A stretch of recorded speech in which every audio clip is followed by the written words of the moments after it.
Welcome back to my channel, guys. I'm Akib. I'm one of the GP registrars currently working in the UK, and currently I'm actually preparing for the AKT exams. And I think I was thinking of this really cool video where basically I'm going to be doing a full question paper, not a full, actually a half question paper, and you can follow along. In this video, I might be talking my thoughts out loud.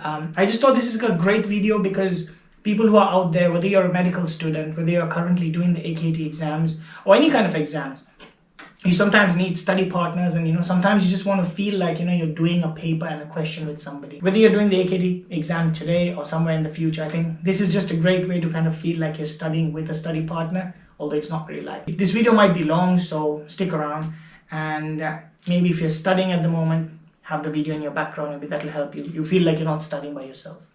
Okay, so I'm gonna get on. Let's get started. So you're seeing a patient that you've known for the past 3 months who is sibling with arthritis at the end. What is the most appropriate response? Decline the gift advising of a professional guidelines. Decline the gift and advise the patient that if it is inappropriate offer, as it may be interpreted as a form of a bribe. Accept the gift but declare on the patient's practice as gift registrar. Decline the gift but ask her to give equivalent amount of money to charity. Oh, this is a tricky one.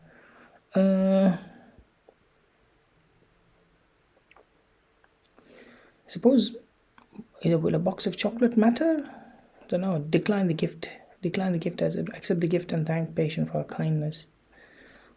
Well, I suppose if it's just a box of chocolate, that should be okay. Although you should be. I'll go for decline the gift. I'm not sure. 54-year-old man presents with a 7-day history of painful rash on his lower back. He saw it. He's given a cause for shingles. Pain, however, was reduced by paracetamol, ibuprofen, amitriptyline. The pain is described as severe burning associated with a mild itch affecting his sleep. So this is a shingles rash.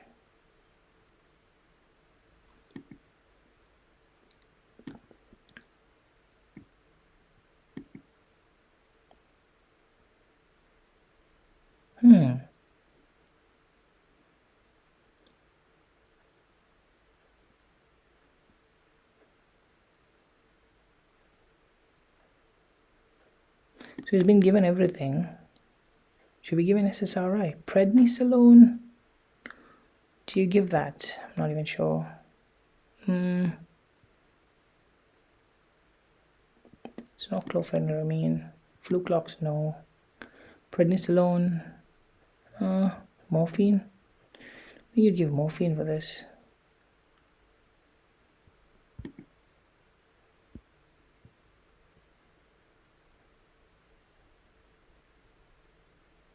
Suppose maybe you can give because it's affecting his sleep.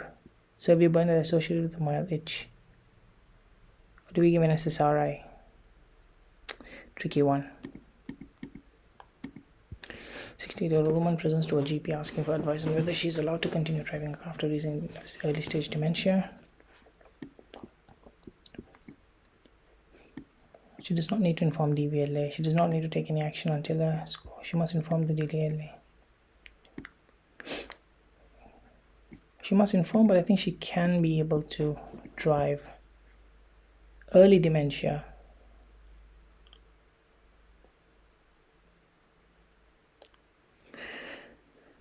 Tricky one. 28-year-old male presents to the emergency department with 12 hours of worsening agitation.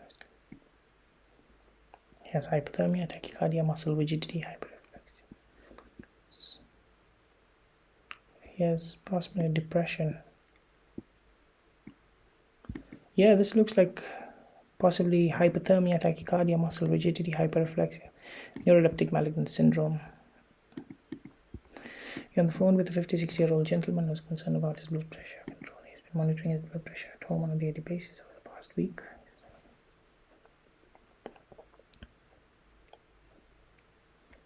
Taking ACE inhibitor previous to amlodipine, but this was stopped as he developed significant ankle edema while taking. His recent blood test shows the following.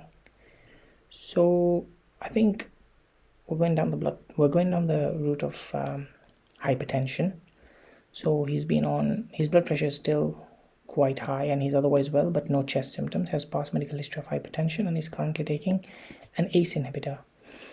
He was previously on a calcium channel blocker, but that didn't work. So the next step would be a diuretic. Aldosterone, not really. Calcium channel, you wouldn't give ARB. Thiazide, like diuretic, most likely indapamide would be a better option at the moment. Mother brings 4-year-old daughter into surgery as she thinks she might have NITs. What's a NIT? NIT. Lice, maybe. Which of the following statement regarding head lice is incorrect? Malathion is an option first-line treatment. Treatment should only be given if live lice are found. That's correct. Children should be excluded from school until treatment is started. Yeah, I think so. Cause of pedicapia. I think wet combing would be the first line rather than malathion. Treatment should be given if live lice. That's correct.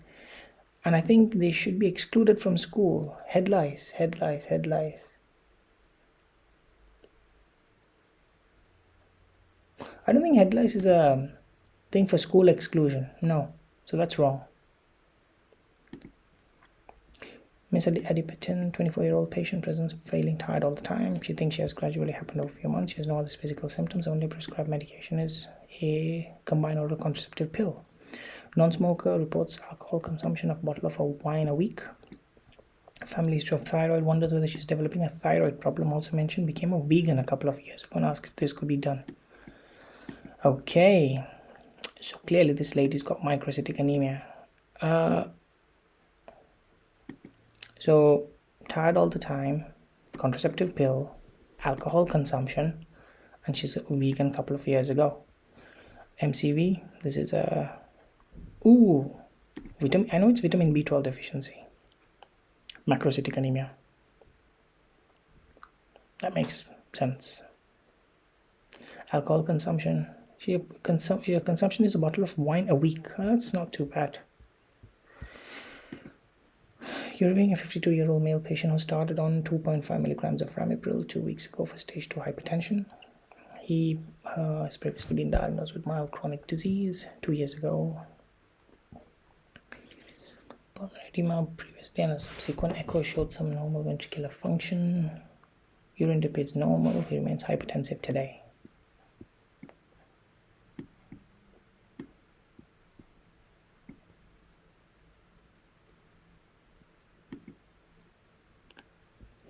Okay, so we've got a 52-year-old. We started him on ramipril for stage 2 hypertension. He's got mild CKD 2 years ago. No past medical history.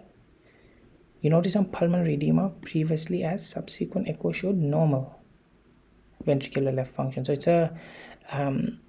it's a heart failure with preserved ejection fraction. Urine dipstick is normal. Remain hypertensive, and apart from shortness of breath,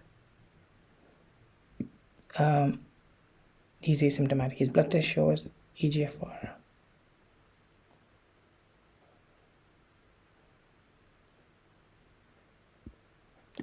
For 67, and 2 weeks later his EGFR is this much.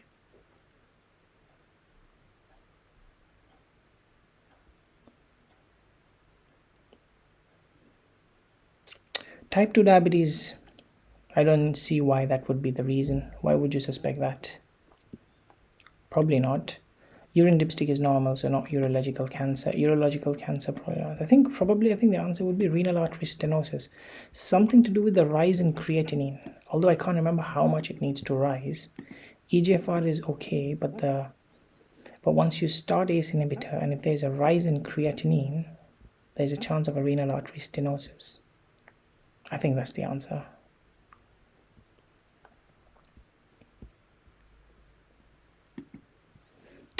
SSRI adverse effects. Most commonly associated with QT prolongation is citalopram. We know that. Discontinuation withdrawal symptoms. Won't all of them have that? Withdrawal symptoms. Duloxetine, paroxetine? It's a pure guess. Interactions with other drugs.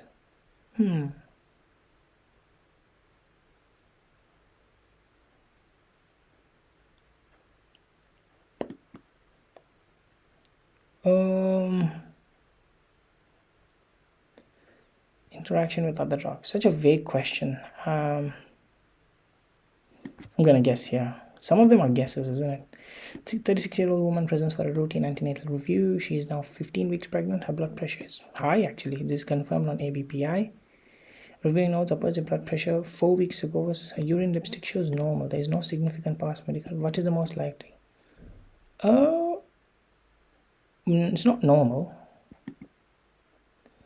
Could it be pre-existing? But it doesn't say anything about confirmed blood pressure. She is 15 weeks pregnant. So pregnancy induced hypertension, because there's no proteinuria in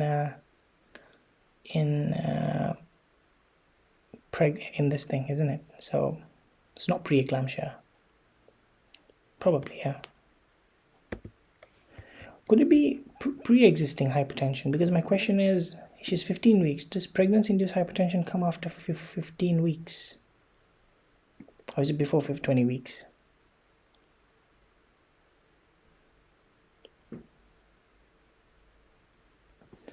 I mean, still doesn't matter. She probably need treatment with labetalol or something like that. I'll just put it here. 34-year-old woman presents to the GP with severe cyclical mood symptoms. She becomes irritable and tearful each month before her period to the extent that it's affecting her work. This is PMS symptoms.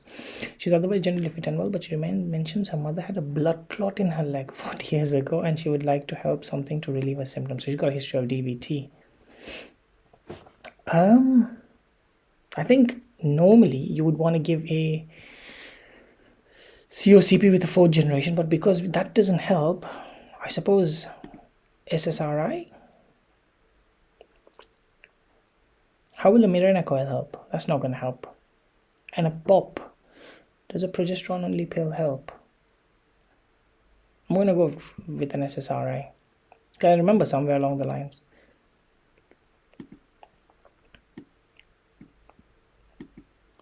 Urine turned orange, red urine, rifampicin. We know that. I hope sometimes I'm being a little bit straightforward, but maybe that's the answer. Okay, type 2 diabetes, hypertension, attends for a medication review, blood pressure is 130/80, feels well, reports compliance with medication without any side effects. He's overdue for his HbA1c check and has not had diabetes screening for 3 years. He denies any visual changes. You arrange for him to be followed up in the diabetes eye clinic where follow-up is taken of the fundus.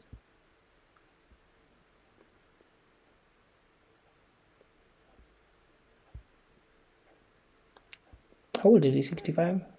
Is that Drusens? Is that AMD possibly? Yeah, looks like Drusen formation, so AMD.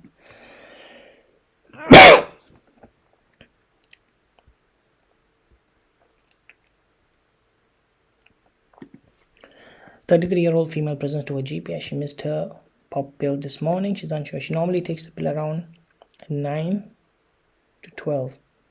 9 and now it's 12:30. What should be taken?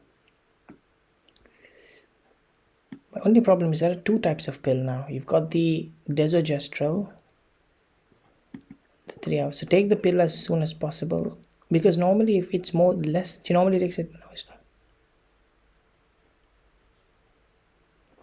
So obviously she has missed the pill, isn't it?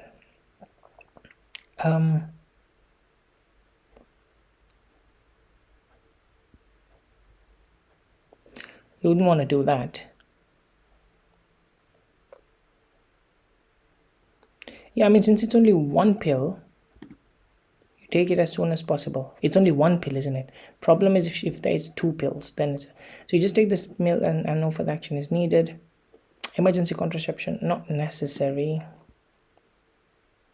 You don't do that, omit the pill period. That's normally... Take the pill as soon as possible and advise condom. Until... Normally it's 2 pills, isn't it? Rather than 1 pill, as far as I remember. If it's 1 pill, you just take it. If it's 2 pill, that's when you need to do further actions. So I think that's the answer. Which of the following statements regarding Morton's neuromuscular occurs most commonly in the second intermetaphyseal? And yeah, there may be distal neurological deficit. May be correct.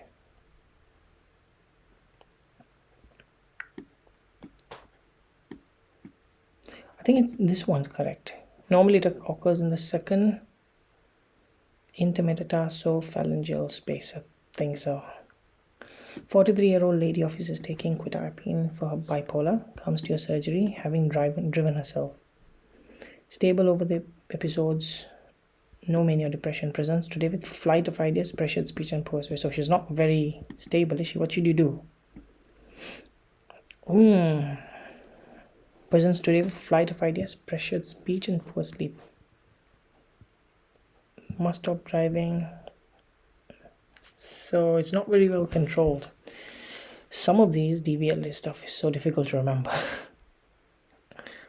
3 months and inform the DVLA, 6 months. And no action required. Psychosis. I'm gonna give a guess. I have no idea. Maybe 3 months, probably. Wild guess. 23-year-old woman presents with symptoms of mood swings, irritability, breast tenderness, and tension headaches. She's been keeping a diary and has noticed 2 weeks before her period and resolve once the period starts. This is yes, this is PMS. Young lady, you can give decent COCP, probably like Yasmin or Yavina. Yasmin. 31-year-old woman presents with feeling weak and tired for the last couple of years. Hemoglobin is low, therefore you arrange a follow-up of consultation to discuss the cause of her anemia.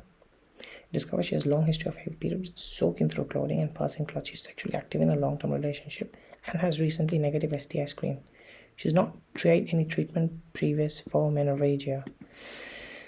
Well, the best one would be for menorrhagia would be a Mirena coil. 28-year-old female attends for her 6-week postnatal check. 6 weeks. She's thinking of trying for another pregnancy within the next year, but wants to restart contraception in the meantime. Doesn't want the coil. Has she had a bad experience? Her history reveals previous migraines with aura, but she has not had any episode for more than 3 years. There is no personal or family history of VT. Blood pressure is normal. Well, since she's got a migraine with aura, COCP is probably not the good option.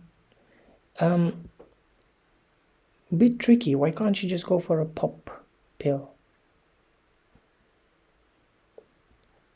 Normally, up to 6 weeks, less than 6 weeks, it's UKMEC 1, UKMEC 4, so you can't give in the first 6 weeks of pregnancy. More than 6 weeks is fine. But she's got migraine, so I'm just going to go with a pop. And she doesn't want a coil.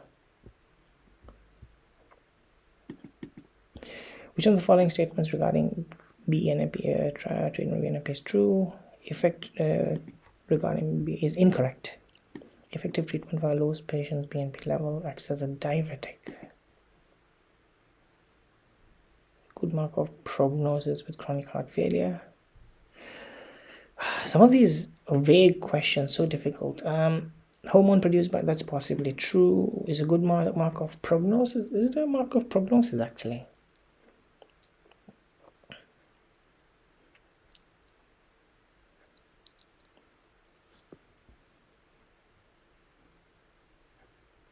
I don't think it acts as a diuretic, does it? Natriuretic peptide. Effective treatment for heart failure lowers a patient's BNP. Yeah, that's possibly. Does it act as a diuretic? Vague statements. 54-year-old woman with chronic obstructive pulmonary disease prescribed an inhaler, corticosteroid. What is the main therapeutic benefit in patients with COPD? A reduced exacerbation or severity of exacerbation, improved all causes of mortality, reduced the use of bronchodilators, slows the decrease, and reduce frequency of exacerbation. Probably frequency. Although corticosteroids is not for everybody, is it? What does it do? Frequency or exacerbation? Go for frequency. Or is it severity? Probably frequency, I think, isn't it?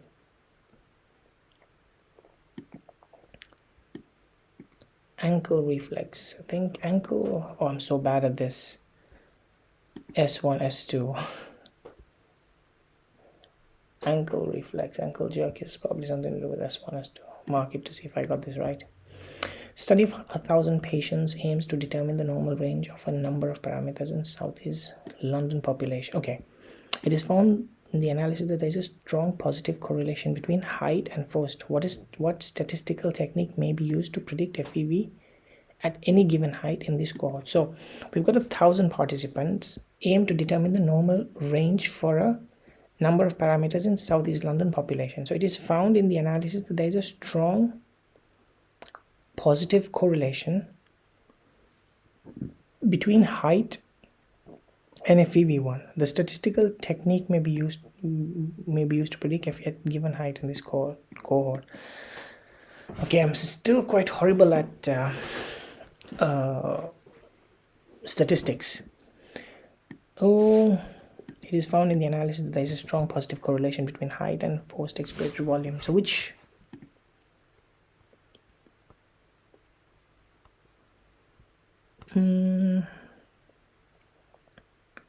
the only thing I know about is chi-square test and linear regression. To be honest, I have no idea what the answer is. I'm going to come back to it later. 25-year-old man presents to the emergency department with 1-day history of left red eye, difficulty looking at lights and sensation of something stuck behind the eye. Won't contact lenses, sleeps with them, forgets after a night out, urgently refer to the ophthalmology casualty. On examination, mucopurulent discharge present, and examination with pen light reveals a round white spot of inflamed person. What is the most likely diagnosis?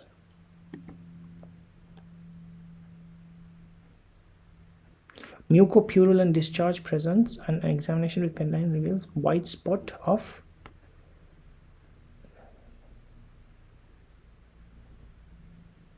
keratitis.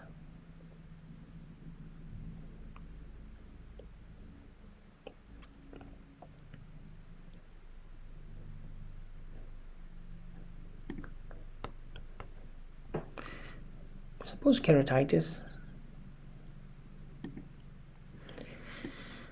35-year-old man with a history of schizophrenia is brought to the ED by worried friends due to drowsiness. On examination, he is generally rigid.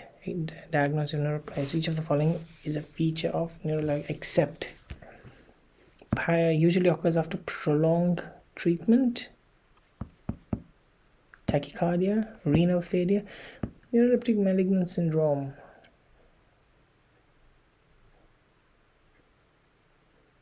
I think it's because of withdrawal, isn't it? Renal failure can occur, pyrexia can occur, elevated CK can occur, tachycardia. I think maybe it's withdrawal, I think.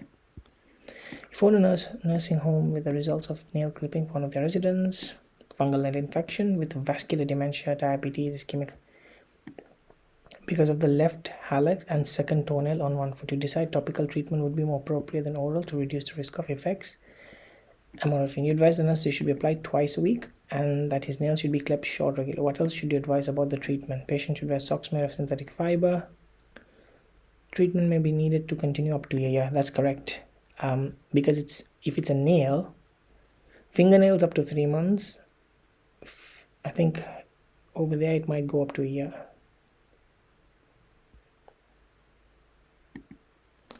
So a 28-year-old woman who has just found she's pregnant after trying for 3 months. She suffers from moderate depression, but she has stable on sertraline. She'd like to know if she can continue sertraline now that she is pregnant. Oh, okay. So she's been stable on sertraline for 12 months. Well, there is Synjot, nothing like that. The use of SSRI in later pregnancy is not associated with increased risk. I think she could stop taking sertraline because she's been trying for 3 months. She suffers from moderate, but she's been stable on it for 6 months. On 12 months. So she can probably try to continue. However, most of the time they say it's worth. So I think she should stop taking. Bit of a tricky question, this one, because sometimes you can just ask them to take it. There are risks versus benefit, of course. You review a 69-year-old man who have angina and heart failure. His current medications include aspirin, simvastatin, biso, GTN, ramipril, and furosemide. Due to his current, he's still having frequent angina attacks. When he exerts himself, you decide to add a calcium channel blocker. So which is the most appropriate? You wouldn't give verapamil. Nimodipine. You wouldn't give diltiazem, verapamil. What about felodipine? Nifedipine would have been an easier one because you've got bisoprolol. These things will reduce the, but I don't know what nimodipine does or lasdipine does. Felodipine is the only one, or nifedipine. Why are they testing us like this? A 26-year-old woman books a routine appointment to see you.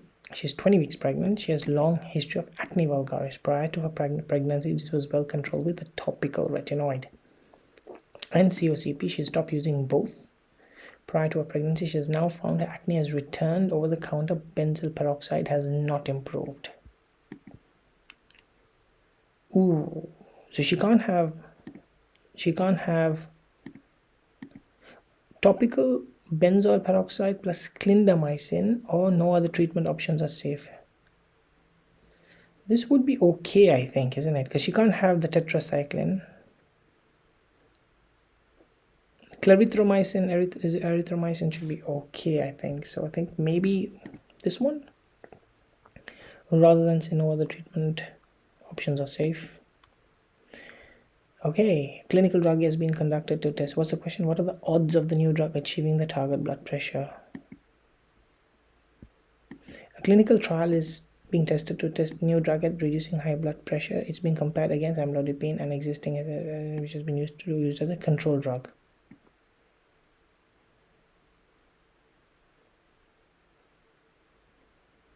A total of 200 patients are recruited. 80 of them are given new drug. Are they asking for number needed to treat?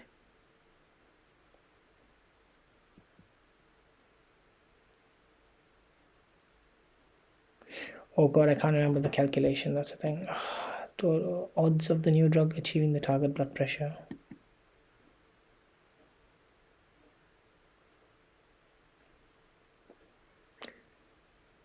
I can't remember the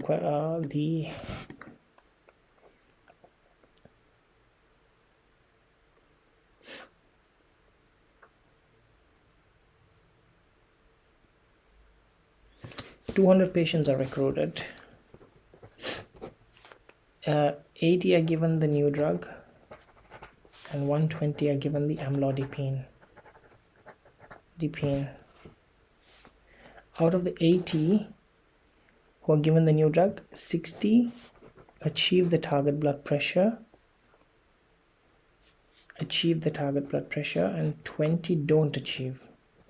Okay, among the amlodipine, 80 achieve the target blood pressure and 20 don't. So I'm just guessing, just going by common sense, right? So out of 80, 60 achieve the target blood pressure. So the percentage that achieve the target blood pressure with the new drug would be 60 divided by 80, right? So if I put calculator, I'm just going solo. So 60 divided by 80 is 0.75. So that is the percentage of people who achieved the target drugs with the new drug. And with amlodipine, it's 80 divided by 120. 80 of them achieve the target blood. Then 80 divided by 120, that is equals to 0.667. Oh, we do have the answer. 0.75. But my question is, what's the odds of new drug achieving the odds? Is that the answer?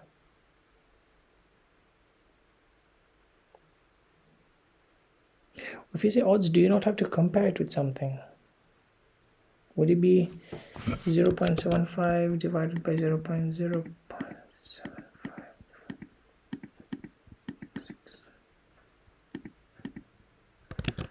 1.12?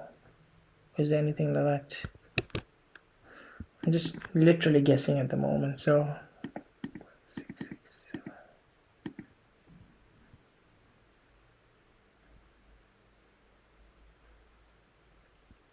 7. I'm definitely messing up somewhere in my calculation. I can't remember statistics. Just gonna go with what I know and then see if I can come back. 35-year-old presents to a GP with 2-week history of weakness in her left leg and sensory loss in her right arm. No past medical history. Professional rower. Disappointed not being selected. On examination, she walks without apparent, but testing reveals 0.5 strength during hip flexion. Involuntary extension of the left hip occurs.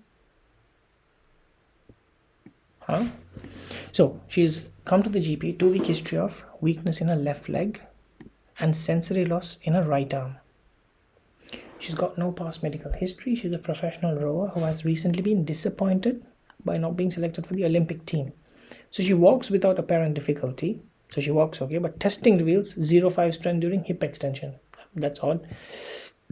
Involuntary extension of the left hip occurs when she's asked to flex the right hip. Reflexes are normal, and there is a decreased sensation in the right upper limb.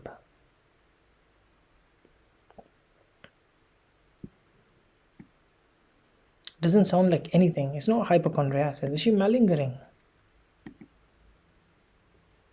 Conversion disorder. Somatization disorder. Is it somatization or malingering? It's not stroke. Very unlikely it's a stroke, isn't it? 35-year-old. She's already got. But reflexes are normal and there is decreased sensation in the right upper limb.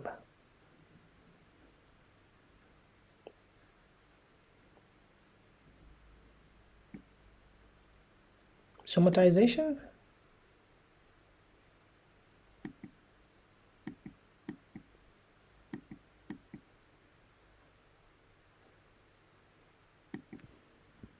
I'm gonna go with malingering. I'm just guessing. Loads of guesses here. Hope I don't screw up too bad. Anthony is a 80-year-old man who comes to see you with a new rash that has developed over the past few weeks in both axillae. Itchy but not painful. Anthony is otherwise well. Examination, there is lesions present in both axillae, which is striped red, glazed in appearance. On further examination, small lesion at the gluteal cleft.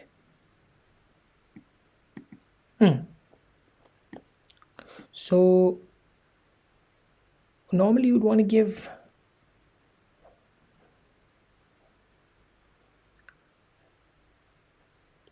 don't you give steroids with topical vitamin D analog? The question's moderately potent topical steroids, but I think vitamin D analog would be a first option. I think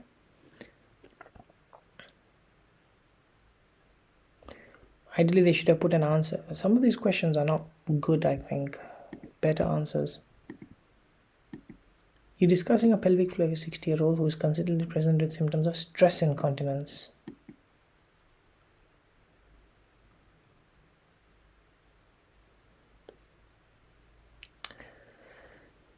Well, probably ask the incontinence nurse. At least 8 contraction performs 3 times per day for a minimum of 3 months.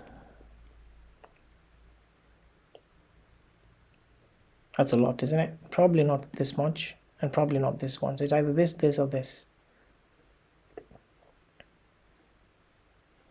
I think it's 8 weeks. Pelvic floor, if I'm not mistaken.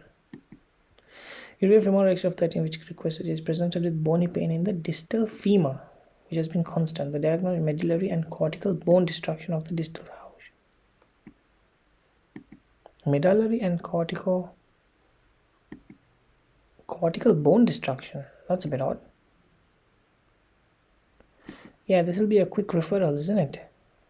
To make sure it's not like 48 hours.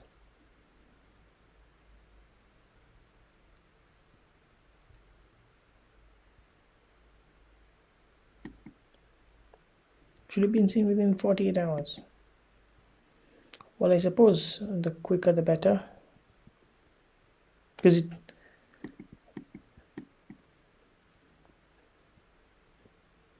2 weeks should be okay. And I'm just thinking about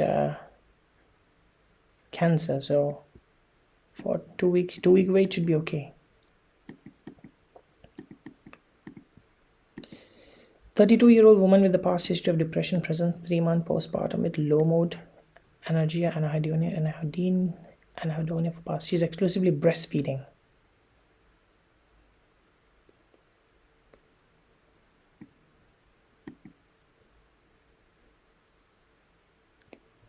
Sertraline will be the best one. The normally more studied one, I think, to go for pregnancy, I suppose. 25-year-old man presents with lethargy and increased skin pigmentation. Blood test reveals deranged liver function and IGTT. Diagnosis of hemophilia. What is the most appropriate initial investigation? Ferritin and transferrin. We need those two. Serum ferritin and transferrin. Those would be the two ones we need. 50-year-old woman attends requesting HRT. She has been experiencing hot flushes, night sweats, mood swings, vaginal transitions. Okay, last period was 10 months ago. Uterus is intact. And she is obese, but no other risk factors. Oh, her last period was 10 months ago. So she's...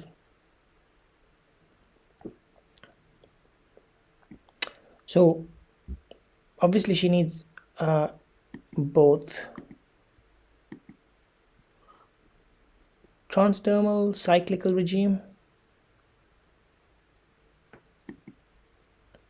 because normally you would want to give this after 1 year. So 10 months is still not 1 year, I suppose. So transdermal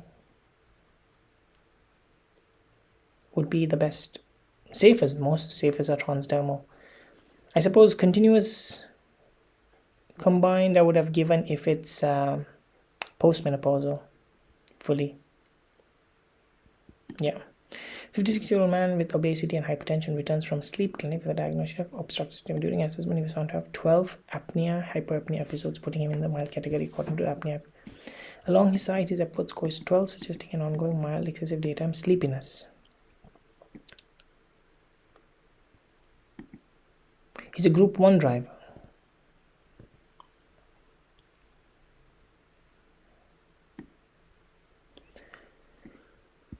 I think at all stages, sleep apnea.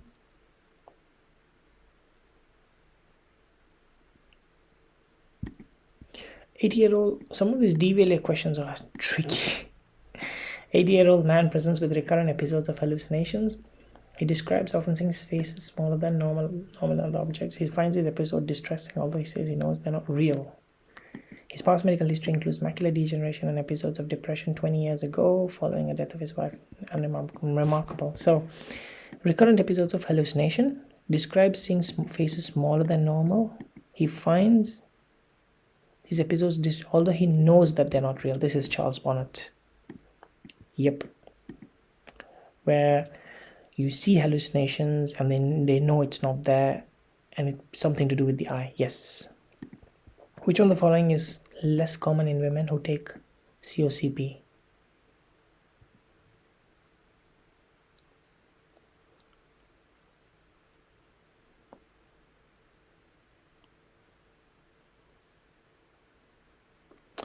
I normally get confused with the whole with endometrial and ovarian cancer. I think it increases the risk.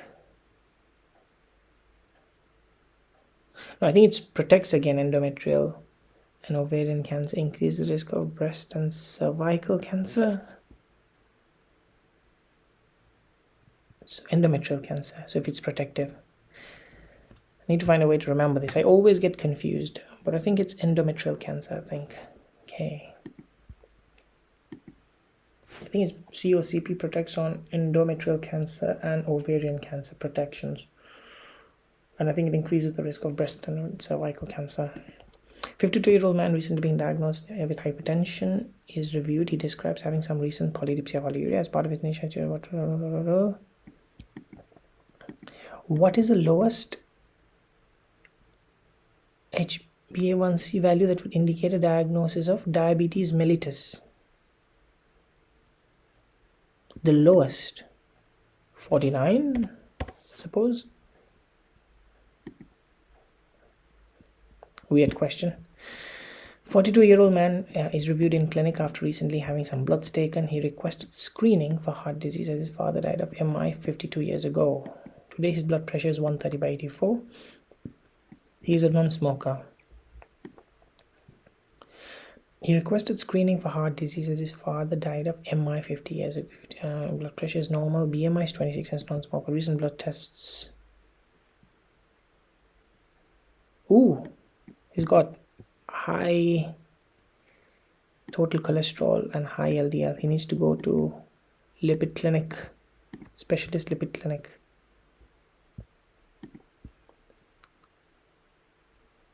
Which one of the following is this? Vitiligo.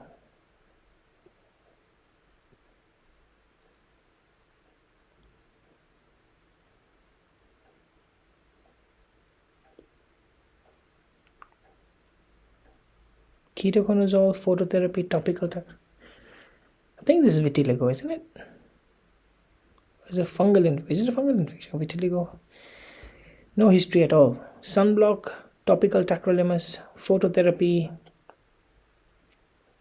probably corticosteroids. I think this is vitiligo. I'm not sure. History would have been better. 17-year-old girl who is a member of the traveling community presents with a 3-day history of fever, malaise, myalgia, headache. Yesterday she noticed swelling of her face, which has got worse today. She describes pain when chewing her food. On examination, she has bilateral swelling of her parotid glands, which are very tender. Temperatures high. What is the most? And this is mumps. Mumps is a viral, so it needs. Would you give urgent vaccination? Isolate and admit to the hospital. Do you admit people with mumps to hospital?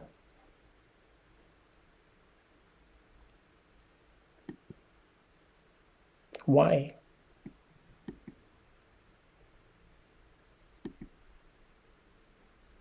Mumps is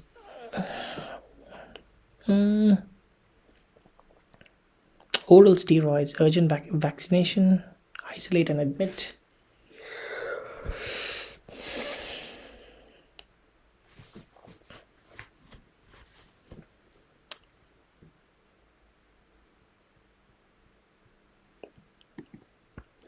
A 29-year-old man presents with 12-day history of watery diarrhea that developed 1 week after returning from India.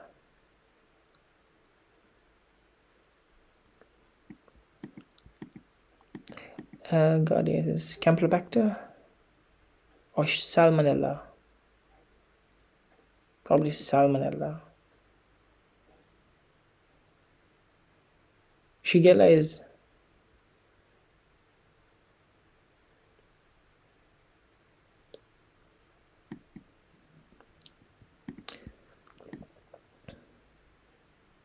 presence following a grand mal seizure at home.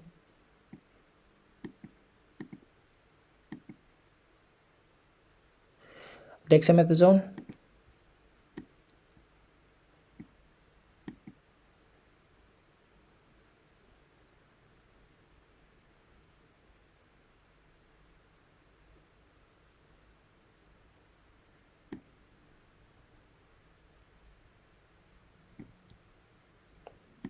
It's prednisone as well. I think we normally give Dex, isn't it, for brain swelling?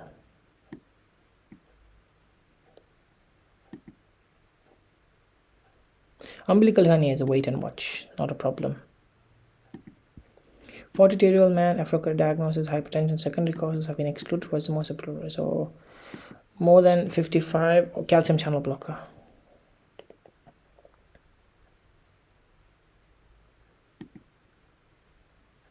Amlodipine. 27-year-old man presents for a review. Around 6 months, he started work at a garage which specializes in spray painting of cars. Over the past weeks, he has been having increasing problems with a cough and wheeze during the daytime. He wonders if he may be related to his work. You give him a peak flow. Days at work, average peak flow is low. Days not at work. For work related, I think he needs a specialist opinion, isn't it, rather than just arrange spirometry. I think with work related, I think they need a specialist input, if I'm not mistaken. I'm just taking a guess here. No. Well, spirometry won't show if it's work related. Inhaler for work days, that's fine, but I think you Need to refer to specialist if I'm not mistaken. You see a 55-year-old lady in your afternoon clinic. She described episodes without warning. Room starts spinning associated with nausea, occasional vomiting. She also feels like hearing is a fullness of the right side of hearing. So you suspect Meniere's. Which statement below Meniere's is true? Sensory neural, yes. Conduct is true.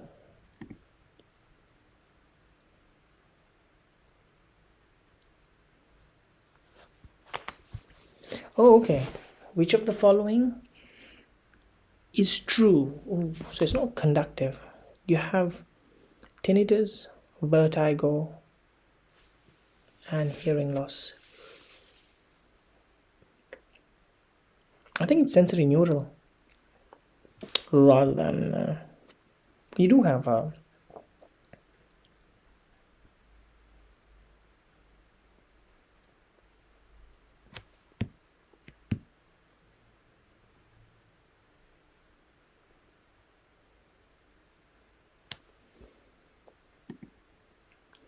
24-year-old nulliparous woman presents with history of severe dysmenorrhea, dyspareunia. She has been diagnosed with endometriosis following a diagnostic lab.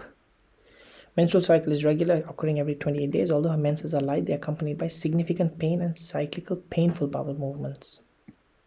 Cyclical painful bowel movements.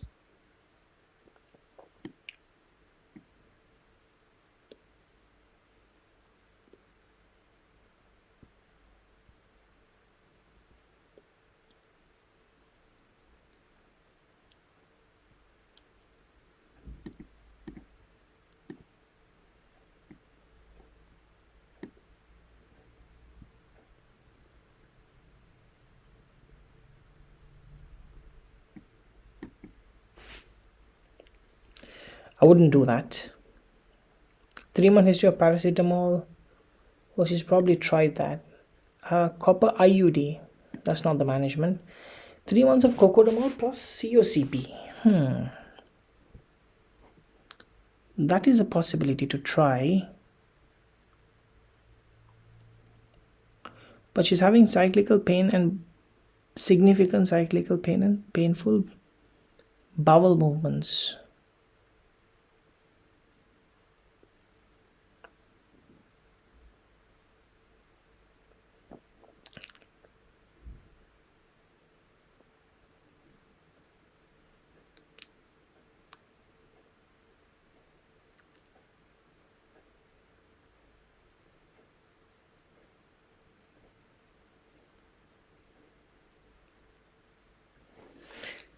First line management. What about NSAIDs? 3-month history of trial of. Because normally you do give them NSAIDs, isn't it?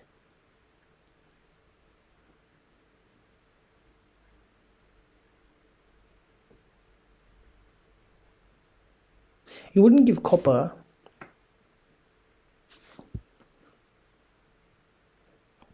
You can give NSAIDs here, isn't it? Severe. Menstrual cycle is regular, so you wouldn't need to give her these ones. And although her menses are light, they're compensating significant painful bowel movements. Something about bowel movements makes me say that I need to.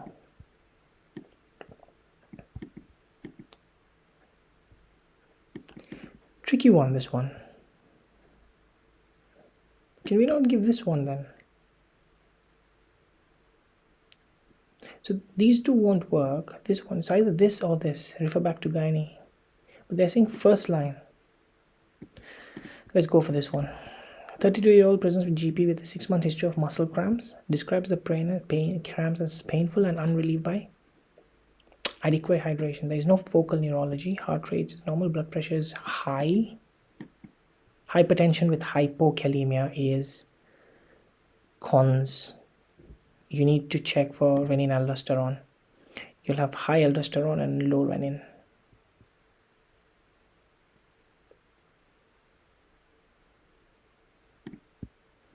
You see a 65-year-old lady who's feeling unwell. She has productive cough for 3 days and is coughing up brown-green sputum. She feels lethargic, fever, past medical and rheumatoid arthritis. She's been taking etanercept for 3 and examination temperature is this. Oxygen saturation 90. It's like 80% is. Which statement is correct?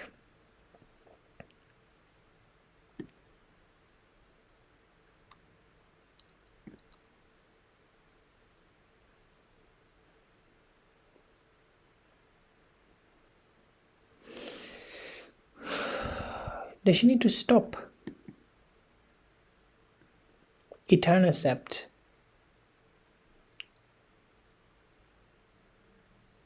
I know with damn drugs, person needs blood monitoring thing every 3 months.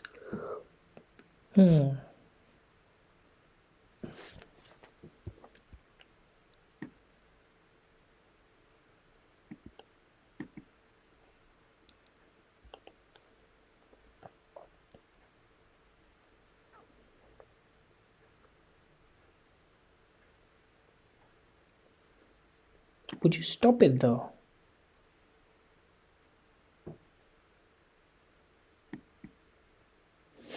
I don't know. Alfred is an 86-year-old man who lives alone, manages. His GP wants to assess for need of extra support. Which of the following is the most useful for that? Gait speed, history of fractures, number of falls in the last 4 months, I suppose.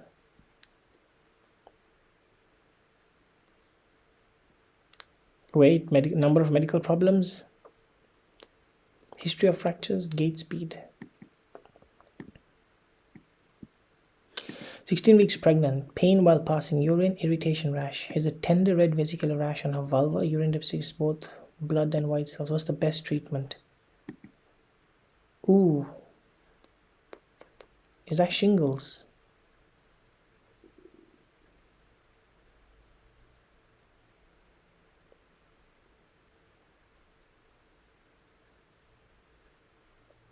Or is it herpes simplex?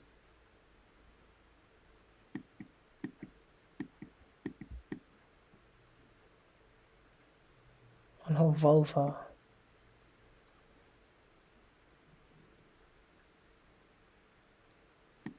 Oral acyclovir is least recognized as a cause of a vertigo. Oh. Acoustic neuroma, yes. Meniere's disease, yes. MS. Gentamicin, does it cause vertigo? Can cause ototoxicity, which will cause hearing loss, but maybe not vertigo.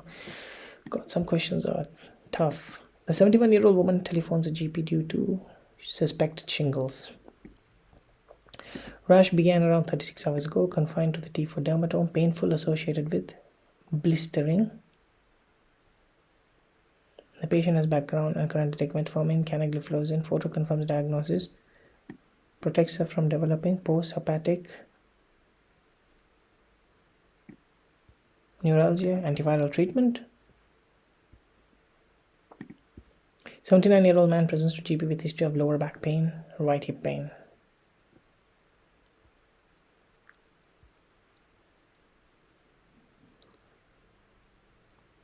Is ALP raised?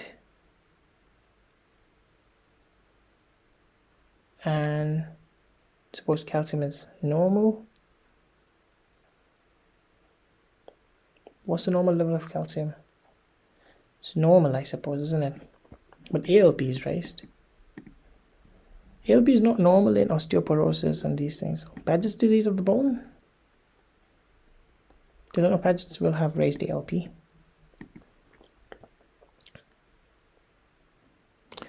Probably not hyperparathyroidism because calcium is normal, isn't it?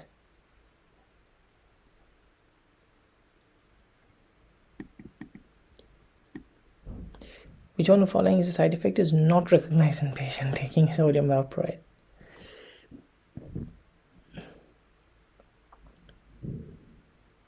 Induction. Crap GPs. I think it's inhibitor, isn't it? Sodium valproate is an inhibitor. Crap GPs. And sigfaces.com would be sodium valproate. Inducer, it's an inhibitor, I think. What is the most appropriate advice given to a man in regards with alcohol intake? No more than 14 per week. If you drink as much as what it is best to spread it evenly. So it's no more than 14 weeks.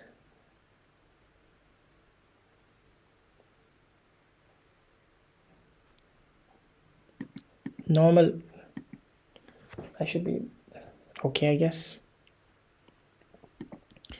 Your patient is clearly your patient recently had surgery and has been discharged home yesterday. She's saying she needs more pain relief, doesn't believe in paracetamol. You advise that it's commonly used as part of the pain and persuaded to use it in combination with some other strong pain relief as well. A Cochrane systemized RCAs. Number needed to treat.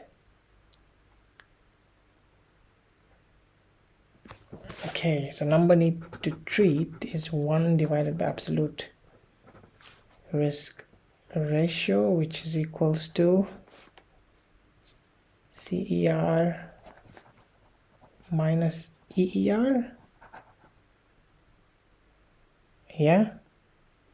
So the control and experimental.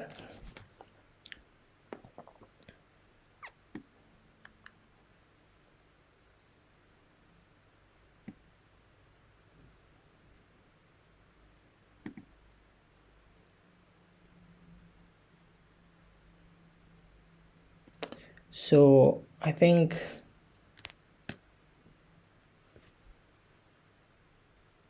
is it 100,000? Is it 100,000?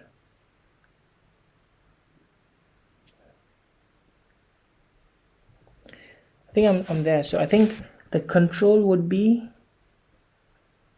40%, which is 0.4, right? And experiment will be 0.15, right? That's 1, 2. Yeah, so that's 0.4 minus 0.15. That's equals to 0.4 minus 0.15. That's 0.25. So 1 divided by 0.25. How much is that?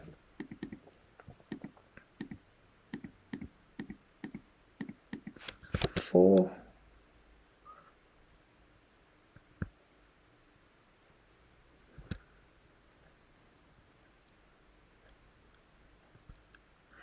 Is it multiplied by 100,000?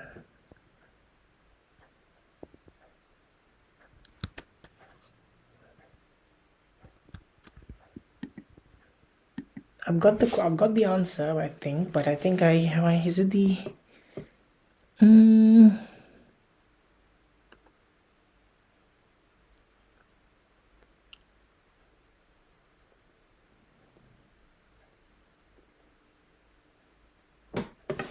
I'm there, but is it 100,000? I think it's 100,000. So 400,000, I think.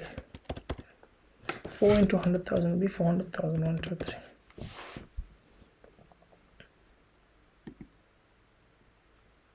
I will check this because which one of the following patients should be vaccinated against pneumococcal? 31-year-old who has MS, 57-year-old well-controlled who takes Ramipril,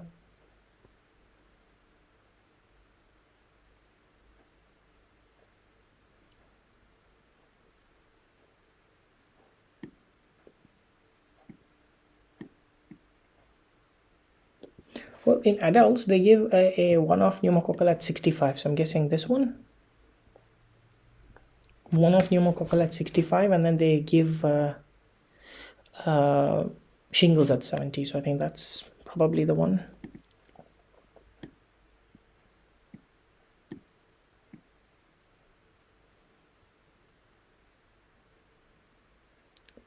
I think they need pneumococcal vaccine, isn't it? Annual stool test for calprotectin, annual administration of pneumococcal vaccine. I think.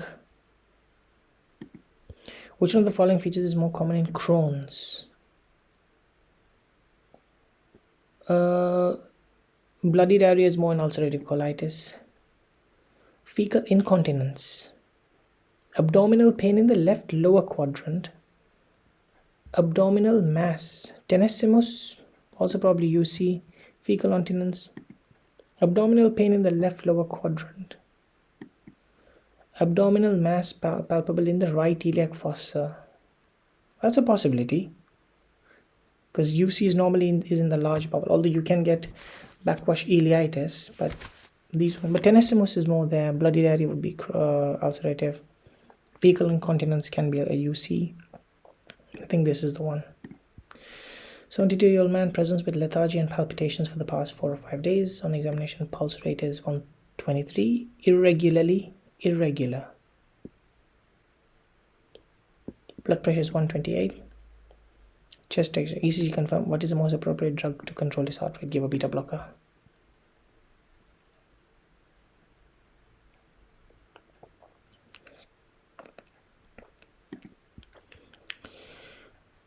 Juliet's 57 sudden onset dizziness described as a room spinning 2 days ago. Hardly been able to leave the house due to constant dizziness and nausea that comes with it. Movement wasn't the symptoms. Denied any changes to hearing. Recent cold. No other health problems in recent years. No past medical history.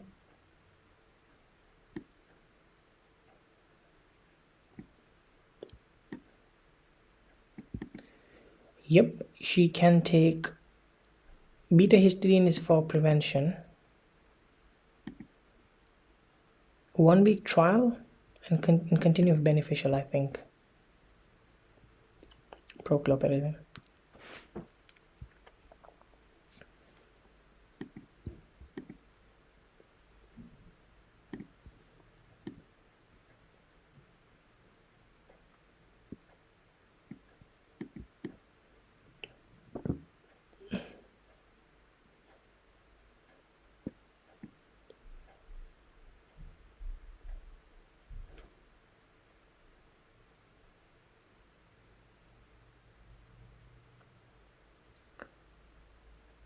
Okay, contact the insurance. So it hasn't sorted itself out, isn't it? He still has got hypertension. So contact the insurance company, explaining the patient has asked you to leave out certain information.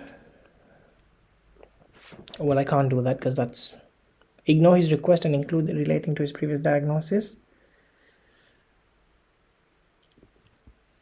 Well, you can't do that. You don't have to contact the fraud service. It's either this or that. I think you just have to say you cannot write a report explaining patient has asked to leave out certain information.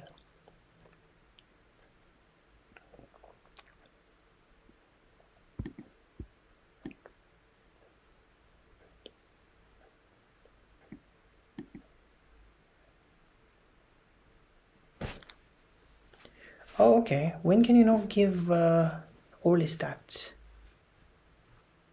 Previous malignant melanoma, bicuspid aortic valve, epilepsy? No, I think type 2 diabetes should be acne.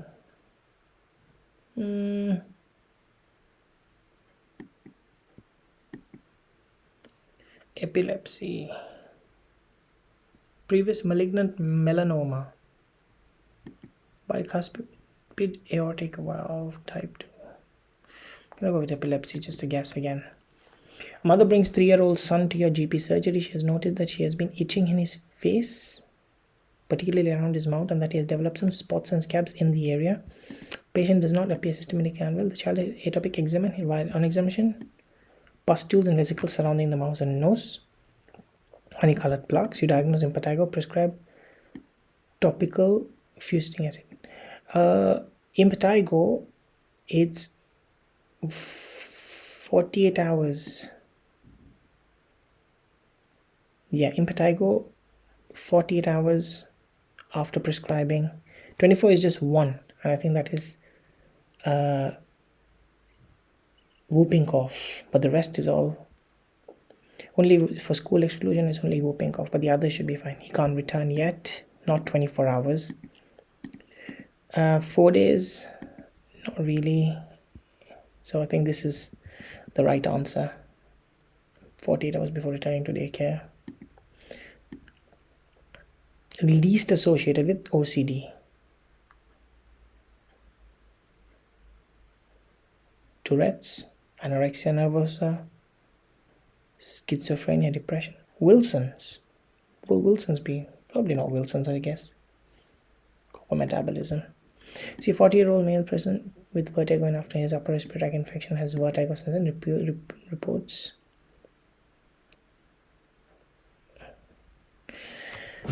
Okay, I keep forgetting this. I think if it's Labyrinthitis has hearing loss.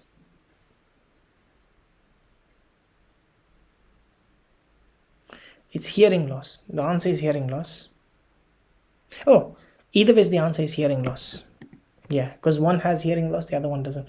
I think labyrinthitis has hearing loss. Vestibular neuronitis does not have hearing loss, but the symptoms are similar. They both have nausea, vomiting, vertigo, fine nystagmus, and no focal neurological signs.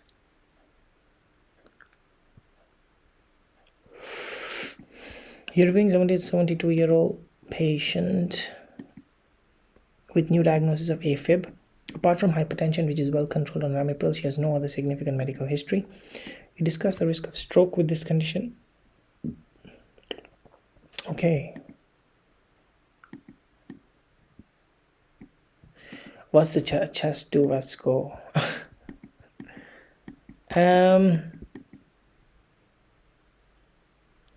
Well, it would have been helpful if they had given it to us. So he's got hypertension. That's one. And then I think 72 is... So it's either 1 to 2. What I can't remember is it's 75. I think it's 75. I'm going to go with 1. But come on, they could have just given us the criteria. Do you expect us to remember? Chats to us go. 24 minutes. Come on, I need to speed up a bit more. The 3-year-old boy who is medically well is taken into foster care. There is no known family history of any serious conditions in the biological family. Taken into foster care. There is no known family history of any serious conditions in the biological family. Which of these is true regarding his case? He is at low risk of mental health.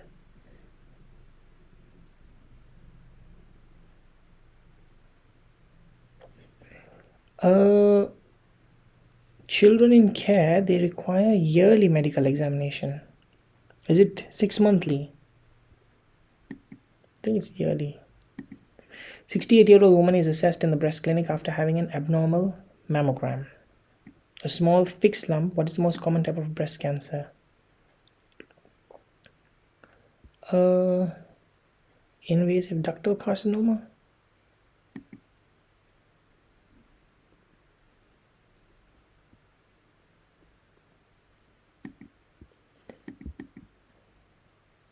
Invasive lobular carcinoma. 58-year-old woman presents to GP with difficulty initiating sleep and frequent nocturnal awakenings. She had MI 1 month ago, complicated by heart failure. She's on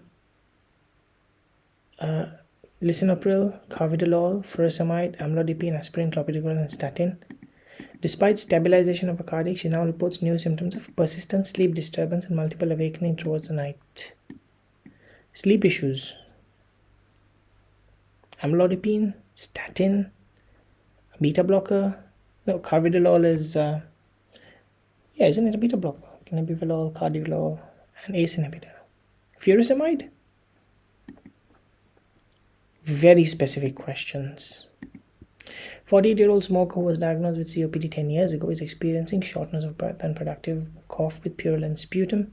These episodes have become more frequent within the last... COPD, I think it's Pseudomonas, if I'm not mistaken. No, bronchiectasis is Pseudomonas, I think. Pneumonia? 5-year-old boy attends his surgery with 2-day history of red eyes. Symptoms started suddenly. His patients do not recall any injuries to the eye. Does not have color. When you examine, his visual acuity is normal. Conjunctiva is bilateral red. And both upper eyelids are puffy.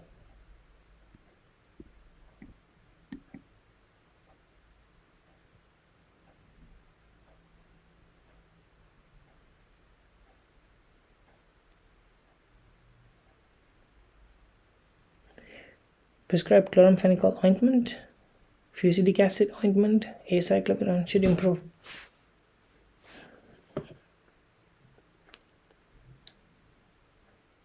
Clear discharge.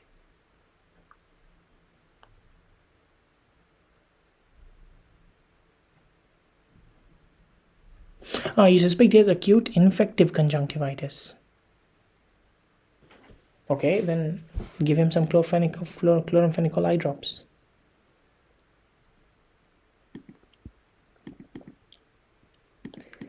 32-year-old woman presents to the GP with several days of dysuria and increased frequency of lower abdominal discomfort.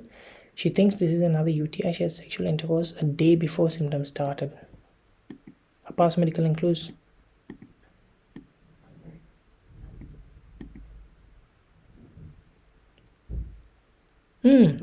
interstitial cystitis maybe, but do you daily rescue pack at home? Oh, to be honest, I'm not sure if there is any. Do you normally give medications for interstitial cystitis? Or honeymoon cystitis, technically? Single dose? Probably. I don't know the medical regime for that. Review a 3-year-old girl who's been treated for idiopathic constipation with Movicol. Her mother increased the dose, but there has been no response. She remains well. Examination number. What is the most appropriate? Add Senna.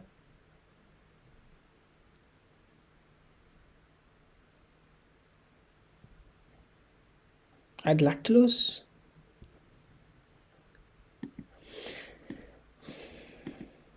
Or would you not give Senna then? Because she's already given.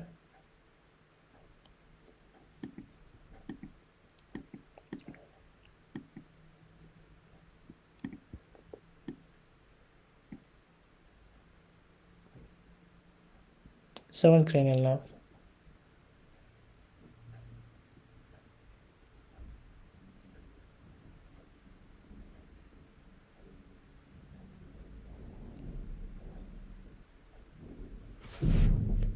Cholesteatoma is not the facial nerve, isn't it? No. In 10 to 20 years? Actually, cholesteatoma is pain and actually discharge, isn't it? More like discharge, actually. Otalgia.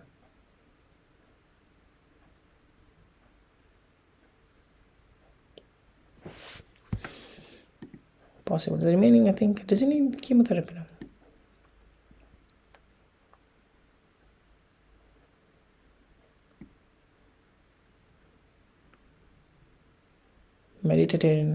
Mediterranean diet. Very non-specific. You 33-year-old man with UC. Previous colonoscopies have shown extensive disease affecting the entire colon.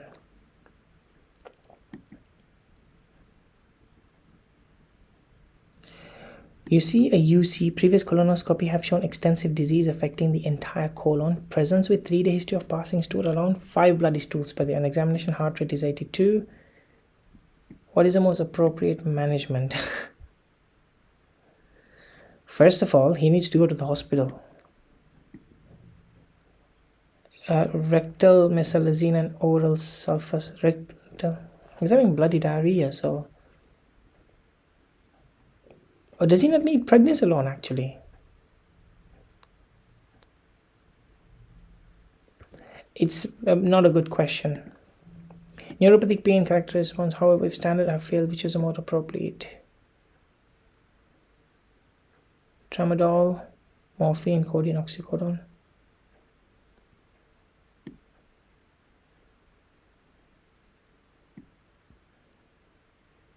Buprenorphine patches, maybe, for neuropathic pain.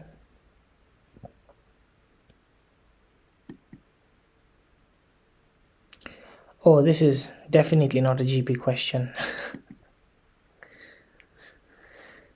Hemorrhagic cystitis. I'm just going to go wrong or crazy over here. Like, I have no idea. Lung fibrosis. Azathioprine. I am just guessing. I think this peripheral neuropathy in a patient treated with lymphoma.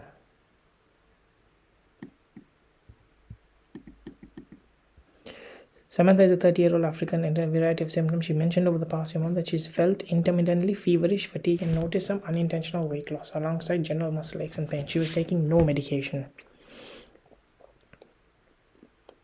So, variety of symptom: intermittently feverish, fatigue, and notice some unintentional weight loss. General muscle aches and pain. She was taking no medication. GP requested a full blood count. Anemic. Lymphocytes normal. WBC normal. Platelets 155. Ferritin normal.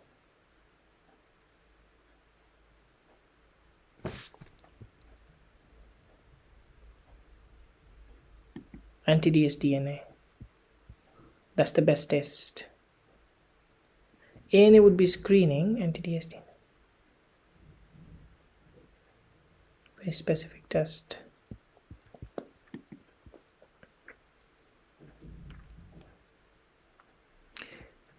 Yeah, this is sunset appearance. Central retinal venous occlusion.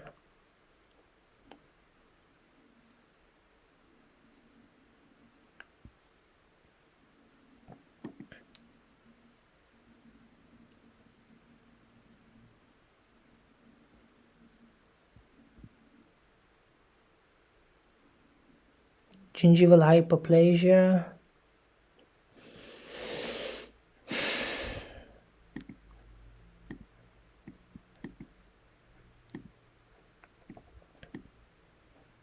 With a valval itch.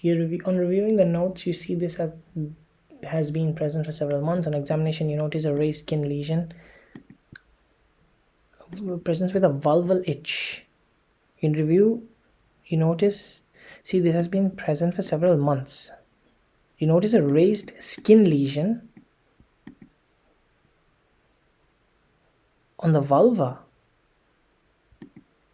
She's got valval itch. You see has been prevalent on examination. You notice a raised skin lesion on the vulva. Well, that would be a 2-week wait referral.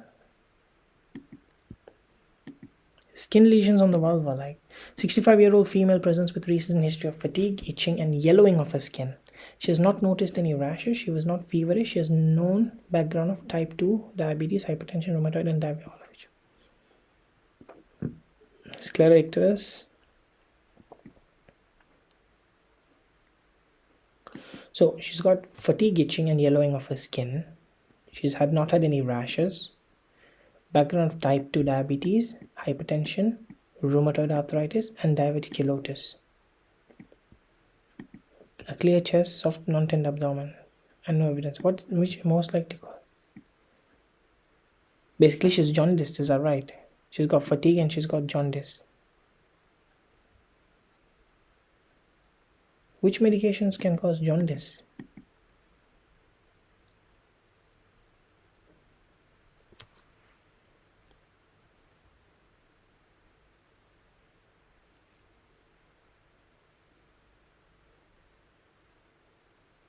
Metformin?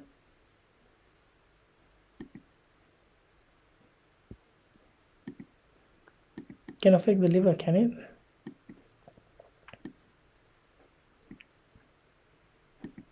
A 55-year-old man who has history of ischemic heart disease, presents with myalgia. His long-term medications include aspirin, simvastatin, and atenolol.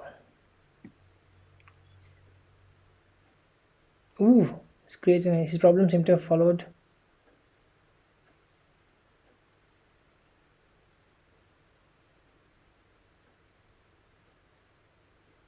clarithromycin and statins. They don't go well together. I remember something like that. Yeah, clarithro.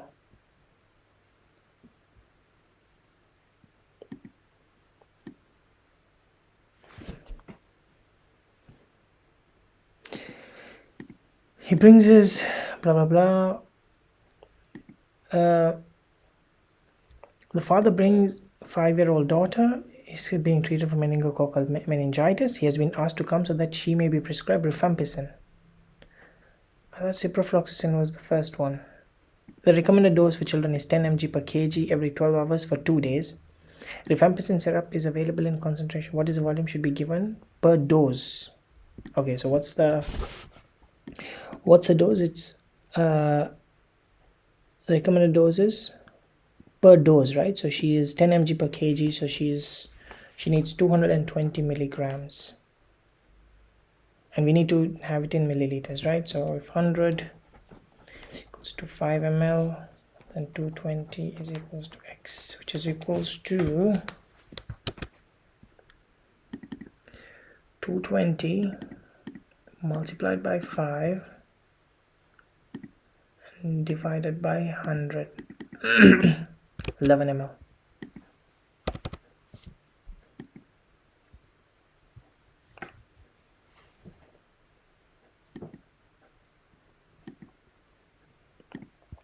"30-year-old presents she known to have polycystic. What is the chance that her father is also polycystic kidneys and is on dialysis? What is the chance her child will also have the disease?" Ooh, is it a polycystic kidney disease? Is it gene dependent?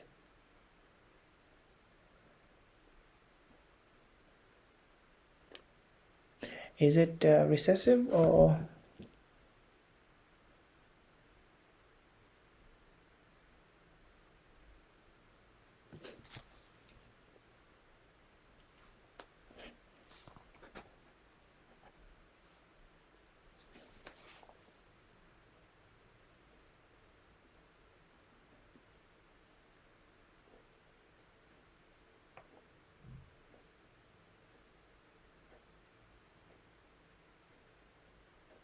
Her father also has polycystic kidney disease and is on dialysis.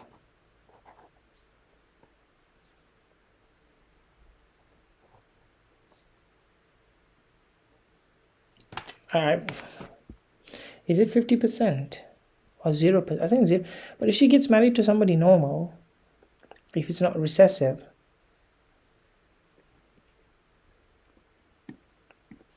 25% chance.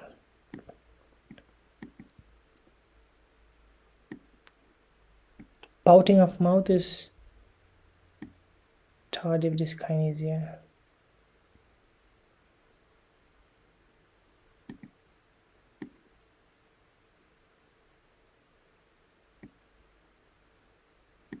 One week.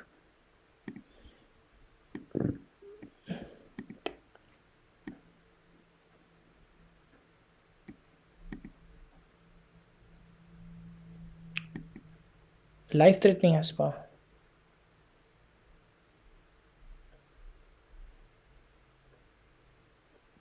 Quiet breath sounds on auscultation. Life-threatening, yeah.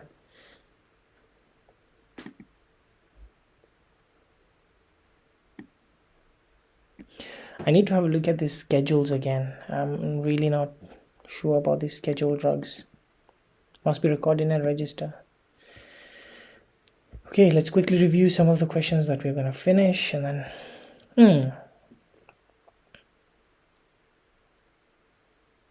1,000 participant aims to determine the normal range for a number of parameters and it is found that analysis there is a strong positive correlation between height and post-expiratory volume. What statistical test may be used to predict the FEV1 at any given height in this cohort?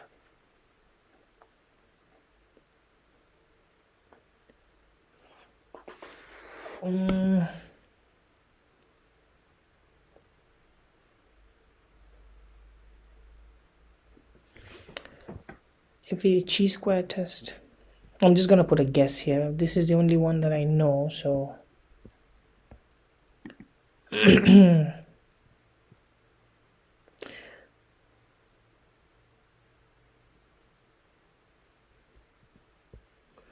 guess this one out.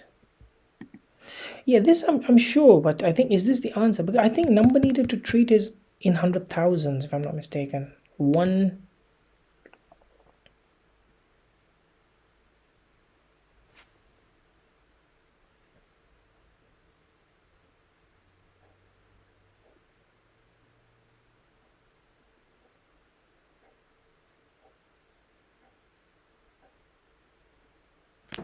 Here my calculation's a bit wrong, so the rest is fine, isn't it? I mean, it's not fine, but